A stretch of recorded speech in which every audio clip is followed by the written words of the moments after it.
We're now travelling through the main Italian lakes, and I've highlighted those main ones.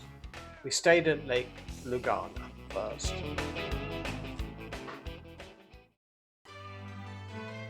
As you can see, they are truly remarkable and absolutely stunning and really beautiful. A great place to visit.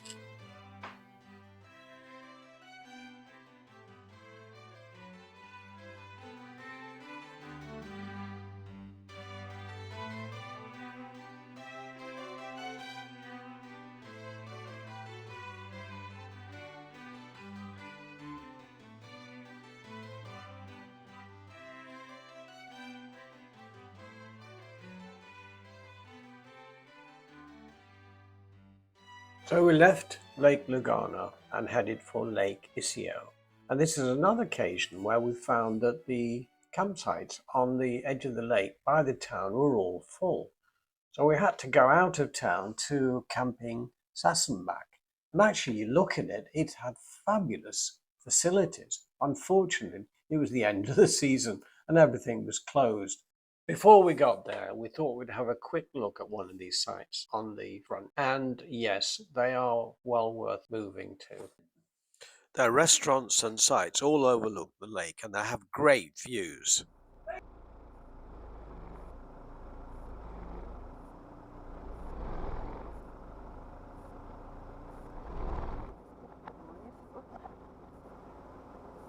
When we got to Camp Sassenbach, you could see that plenty of spaces. I don't know why they choose some peculiar ones for us. We had to go back and say we can't park there, we're too big.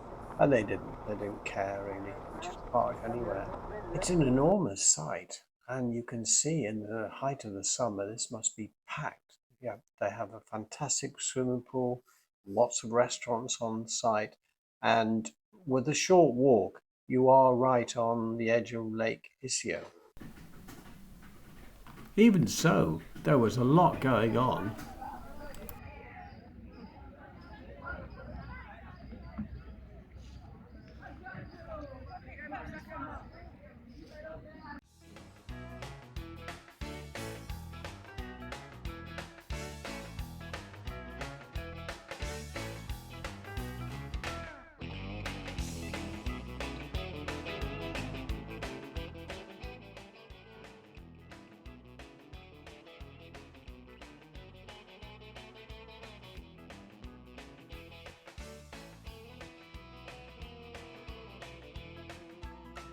Third day, we're on our way to Chioggia, and we chose this campsite because it's very near Venice. We've not been here before, and you can get a water taxi straight into Venice. We're arriving at Camping Adrachico, and it was very busy. And as you can see, quite disciplined. We had an organized tour. Well, the guy led us to our pitch just as well, actually, because it's a very tight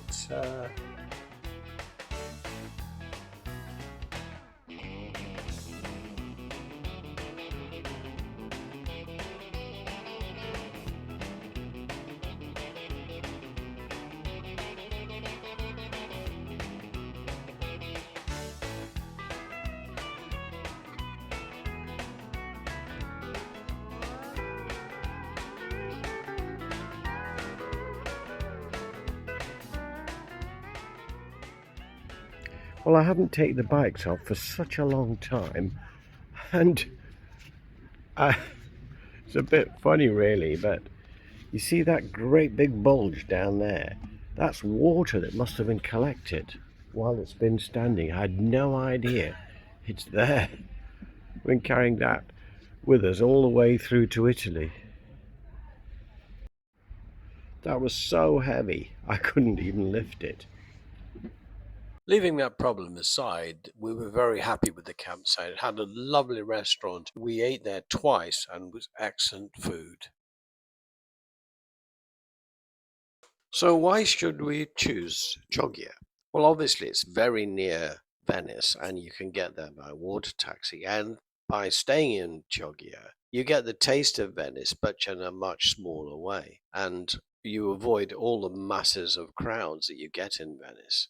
I think, like most places like that, it's spoiled by its popularity. It gets too crowded. So Chioggia has got a wonderful beach on one side, and then you've got the old city on the other.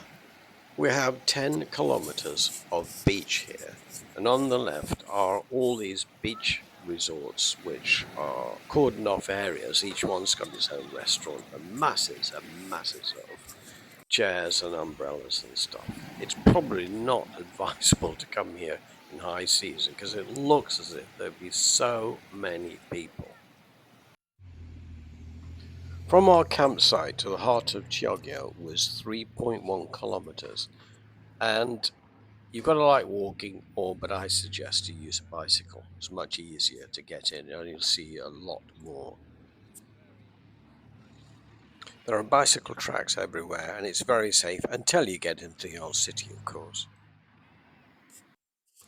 Chioggia is older than Venice, and historically, fishing was the main livelihood, and it still remains a very important part of the city today.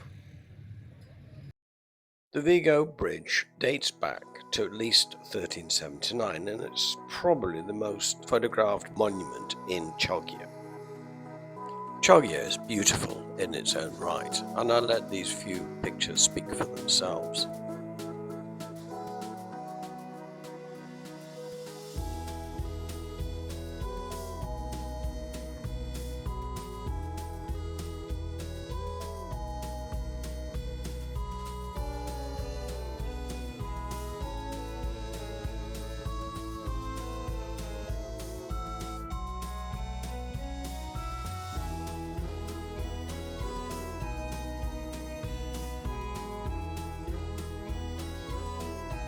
This is the hub of the old city. The road is Corso del Popolo.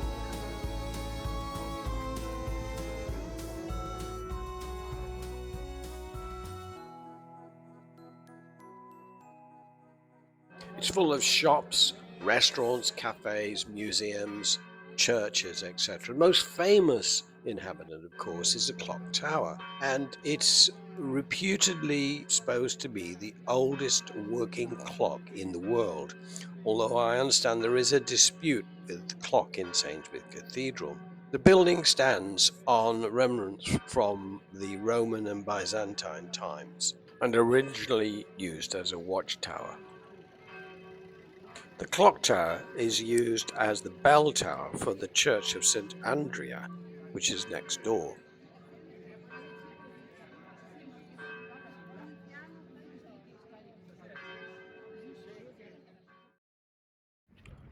You certainly have some challenges when you come to leave these sites. I mean, I've got to get through that gap somehow. It's not easy. I couldn't, and reversed all the way on the other access to the junction, where an Italian family put all their chairs and tables out and seemed quite reluctant to move it. Honestly, some people